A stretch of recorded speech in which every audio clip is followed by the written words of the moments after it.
লন্ডনে এখন হেমন্তকাল। ঋতু অনুযায়ী এখানে সাজগোজের উৎসব হয়।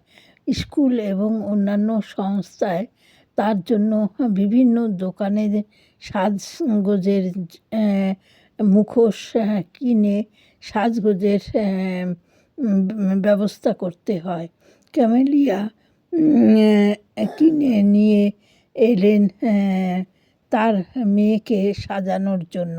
অনেক ছবি এঁকে মাকে দেখিয়েছে, তাই মেয়ের ইচ্ছে মতো মুখোশ কিনে নিয়ে এলো বাড়িতে এবং এসে আপেলের এক ধরনের ভাঙা ভাঙা বিস্কুট তৈরি করলেন আপেল ক্যাম্বেল।